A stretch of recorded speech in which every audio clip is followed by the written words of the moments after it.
हाय friends, good morning everyone. LT Salim Usmani channel में आपका स्वागत है। फ्रेंड्स, आज हम बात करने वाले हैं जो हमारा लेबोरेटरी में टेस्ट होता है, एलएफटी टेस्ट। एलएफटी टेस्ट क्या होता है, किस लिए कराया जाता है, और अगर एलएफटी में अबनॉर्मल हो तो हम अपनी रिपोर्ट कैसे चेक करें, रिपोर्ट की नॉर्मल वैल्यू क्या होती है, और कैसे हम पता करें कि हमारे लीवर में कोई इन्फेक्शन तो नहीं है, हमारे लीवर में कोई कमी तो नहीं आ रही है।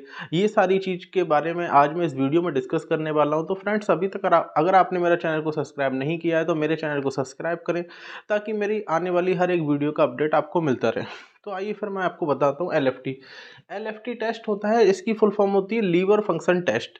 जैसे मैंने आपको और वीडियो में बताया था, जहाँ लीवर की बात है तो वो हमारा एक ऑर्गन है, और जहाँ हम फंक्शन की बात करते हैं, इसका मतलब इसमें कोई एक टेस्ट की बात नहीं हो रही है, इसमें काफ़ी सारे टेस्ट हैं। जहाँ हम फंक्शन या सिस्टम लगाते हैं, उससे पता चलता है ये कोई भी एक चीज़ के लिए हम नहीं बात कर रहे हैं, इसमें हमारे और भी टेस्ट है, हमारे और भी फंक्शन इंक्लूड है, इसलिए हम ये वर्ड भी यूज़ करते हैं। तो हमारा लीवर फंक्शन टेस्ट, यानी कि जो हमारे लीवर वाले टेस्ट होते हैं, वो सब के बारे में आज हम इस वीडियो में जानने वाले हैं। तो हम उससे पहले हम थोड़ा बेसिक जान लेते हैं। लीवर, जो लीवर होता है हमारा, वो यहाँ पे इस साइड होता है। और लीवर का जो, अगर हम बात करें कि लीवर का काम होता है हमारे सेल को बनाना, और बाद में जो सेल हमारे ब्लड में सर्कुलेशन होने के बाद जब सेल मतलब वापस आते हैं, तो हमारे लीवर के अंदर हमारा आरबीसी टूटता है, जिससे हमारा हीम अलग और ग्लोबिन अलग हो जाता है। उसके बाद लीवर से ही अटैच हमारा गॉल ब्लैडर होता है, जो हमारा खाने डाइजेशन करने के लिए एक बाइल जूस आता है, जिसको हम गॉल ब्लैडर जूस कहते हैं। तो वो हमारा यहीं से आता है, और जिससे हमारा खाना जो डिओडियनम हमारे पार्ट में आता है स्मॉल इंटेस्टाइन की, तो वो यहीं से हमें मिलता है, जिससे हमारा खाना पाचन होता है, अच्छे से हमारा खाना पच जाता है। कुछ लोगों में ऑपरेशन होकर जब गॉल ब्लैडर में स्टोन हो जाता है, जैसे मैंने स्टोन वाले चैप्टर में आपको बताया था, तो स्टोन जब उसका निकल जाता है गॉल ब्लैडर से, तो पेशेंट को क्या आता है, मतलब खाने के बाद एसिडिटी या जलन, या फिर खाना प्रॉपर हजम नहीं हो पाता, ये सारी प्रॉब्लम्स होने लगती है। तो फर्स्ट ये हमारा लीवर है, जो हमारे इस साइड होता है। लीवर से अटैच हमारा ऑर्गन गॉल ब्लैडर होता है, जो हमारे खाना डाइजेशन करने के लिए सपोर्ट करता है। उसके बाद हम जानेंगे कि लीवर में जब कोई भी प्रॉब्लम्स आने लगती है, लीवर में कुछ प्रॉब्लम होने लगती है, तो उसका हमें संकेत आ जाता है। जैसे हमारी जो आँखें हैं वो येलो होने लगती हैं, स्किन येलो होने लगती है, तो इससे हमें एक आइडिया मिल जाता है, अच्छा लीवर में कोई प्रॉब्लम आने वाली है।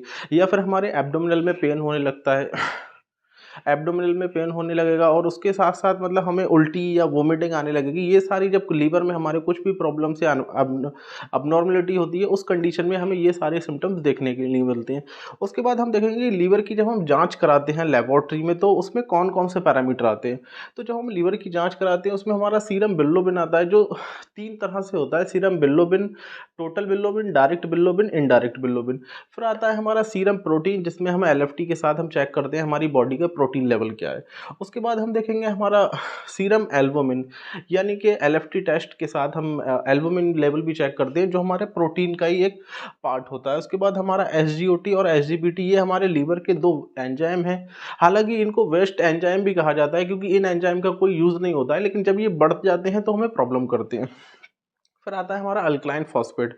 तो ये हमारे एलएफटी के पैरामीटर हैं। तो अब मैं इसकी आपको नॉर्मल रेंज बता देता हूँ। जैसे हमारा बिलोबिन है, बिलोबिन हमारा 3 उसमें होता है। तो फर्स्ट मैं आपको टोटल बिलोबिन की बता देता हूँ। बात करें टोटल बिलोबिन की नॉर्मल रेंज, तो टोटल बिलोबिन की जो नॉर्मल रेंज होती है वो 0.6 से 1.2 तक होती है, और प्रोटीन की जो नॉर्मल रेंज होती है वो 5.5 से 8.5 तक होती है। एल्बुमिन की अगर नॉर्मल रेंज की बात करें तो ये 3.5 से लेके 5.0 तक होती है। एसजीओटी और एसजीपीटी, इनकी नॉर्मल रेंज 0 से 40 तक होती है। और अल्कलाइन फॉस्फेट की जो नॉर्मल रेंज होती है वो 60 से 110, 115। तो ये जो नॉर्मल रेंज है, ये अलग अलग लेबोरेटरी, अलग अलग रिएजेंट के अकॉर्डिंग ऊपर नीचे हो सकती है। तो फ्रेंड्स, ये हमारा एलएफटी टेस्ट है, जिसके ये पैरामीटर होते हैं। एलएफटी जो टेस्ट होता है वो हमारे लीवर के लिए होता है, और लीवर में अगर कुछ भी प्रॉब्लम होती है, तो उसकी वजह से जो हमें सारे सिम्टम्स होते हैं, जैसे वोमिटिंग आना, हमारी स्किन येलो हो जाना, हमारे आंखों के प्यूपल जो है येलो हो जाना, जिससे पेशेंट को भूख नहीं लगती है और उसको दिल मचलाने लगता है, वीकनेस लगती है, ये सारे हमारे सिम्टम्स हो जाते हैं एलएफटी के। हम एलएफटी में मतलब कोई इन्फेक्शन हो रहा है, तो उसके हम बचाव के लिए क्या करना चाहिए। तो अगर एलएफटी का आपको लग रहा है कुछ ऐसा डाउटफुल है, तो आपको पानी बॉईल करके पीना चाहिए, क्योंकि स्टोर वाले पानी से भी हमें बहुत जल्दी लीवर में इन्फेक्शन हो सकता है। इसलिए इन सारी चीज़ों का ध्यान रखना है। फ्रेंड्स, आई होप कि आपको वीडियो अच्छी लगी हो। अगर आपको वीडियो अच्छी लगी हो तो फ्रेंड्स, मेरे चैनल को सब्सक्राइब कीजिए और मेरी वीडियो को लाइक कीजिए। Thanks for watching.